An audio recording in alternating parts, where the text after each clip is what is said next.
Hello दोस्तों, ये कहानी शुरू होने से पहले अगर आपने हमारे चैनल को सब्सक्राइब नहीं किया तो जल्दी से सब्सक्राइब करके बेल आइकन दबा दीजिए, क्योंकि हम आते हैं हर नई कहानी के साथ। शरारती बच्चों का क्रिसमस। किसी गांव में टोलू और मोलू दो शरारती बच्चे रहा करते थे। दोनों एक ही स्कूल में पढ़ते थे। उनकी शरारतों से पूरा गांव परेशान हो चुका था, लेकिन गांव वालों के इतना कहने पर भी वो शरारत करना नहीं छोड़ते। किसी के बगीचे में से फूल तोड़ना, किसी की घर की खिड़कियां तोड़ना, वही उनका काम था। एक दिन, यार मोलू, आज कोई नई शरारत करते हैं। तेरे दिमाग में कोई प्लान है क्या? हाँ, आज स्कूल छूटने के बाद जो हमारे गांव में रामू काका है ना, उनकी बकरियां जो नदी के पास चरने के लिए आती है, हम उन्हें जंगल में छोड़ कर आएंगे। क्यों, कैसा लगा मेरा प्लान? हाँ यार, बड़ा मजा आएगा। फिर दोनों तैयार होकर स्कूल चले जाते हैं और चलो बच्चों, अपने अपने किताब खोलो। आज का चैप्टर है क्रिसमस। आज हम क्रिसमस के बारे में पढ़ेंगे। उनकी क्लास टीचर उन्हें पढ़ाने लगती है और क्रिसमस के बारे में उन्हें बताती है। सब बच्चे बड़े मन से क्रिसमस की कहानी सुनते हैं। तो बच्चों, कैसी लगी क्रिसमस की कहानी?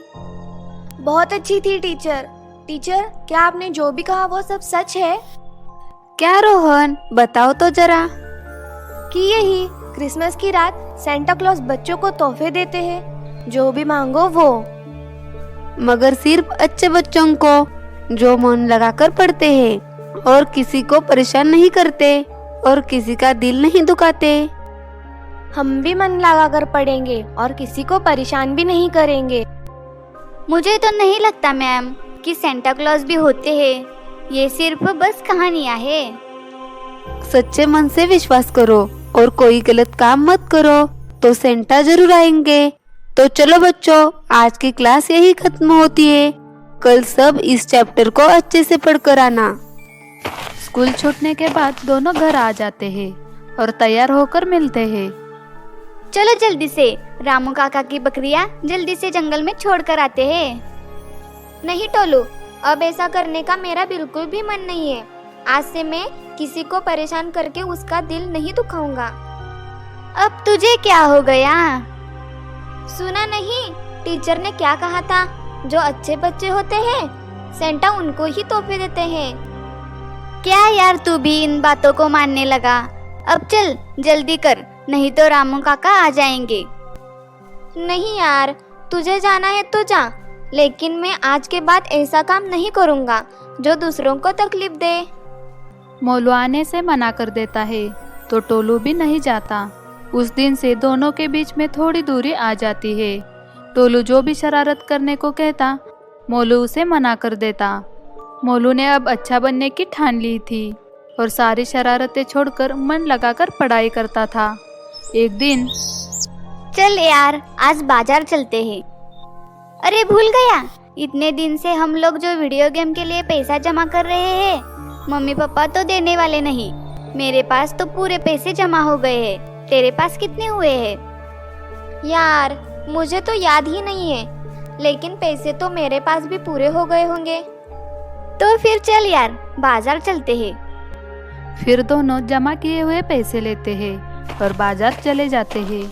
दोनों बाजार घूम रहे होते हैं तो उनके पास एक बूढ़ा भिखारी आ जाता है। वो बहुत ही बूढ़ा और कमजोर था। बेटा, हमारी मदद करो। मेरी और मेरी अंधी बीबी ने कई दिनों से कुछ खाया नहीं है। मदद करो बेटा, मदद करो। माफ करो बाबा, हमारे पास कुछ नहीं है, कहीं और जाकर मांग लीजिए। रुकिए बाबा, ये लीजिए पैसे। इन पैसों से आप खाना और अपनी बीवी का इलाज कीजिए।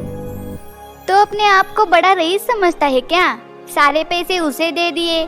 अपने माँ बाबा तो मजदूरी करते हैं ना, और कितने दिनों से हम ये पैसा जमा कर रहे थे। तू अपने लिए वीडियो गेम खरीद ले दोस्त। मुझे तो उस भिखारी को पैसे देकर जो खुशी मिली है ना, तो मुझे किसी भी वीडियो गेम खरीद कर नहीं मिलती। ऐसा कहकर दोनों गेम खरीदने के लिए दुकान में चले जाते हैं और टोलू वीडियो गेम खरीद लेता है।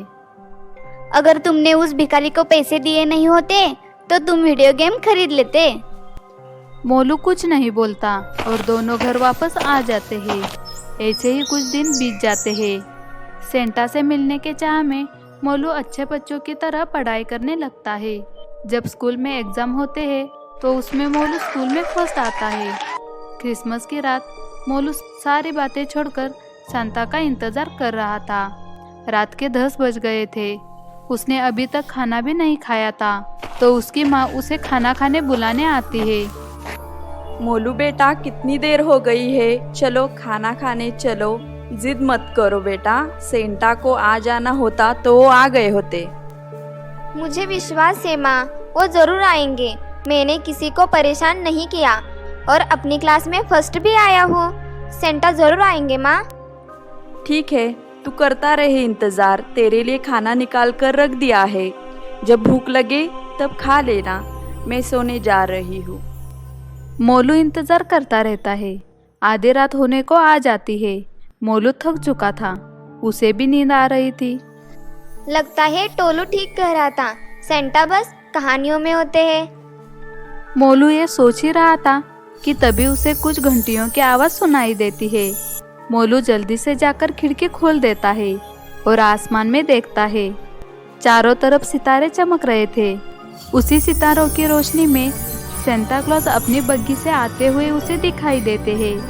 सेंटा क्लॉज उसके घर के सामने से गुजरते हुए एक लाल पोटली फेंकते हैं और वो कहते हैं कि हा हा हा हा, मेरी क्रिसमस माय सन, मेरी क्रिसमस।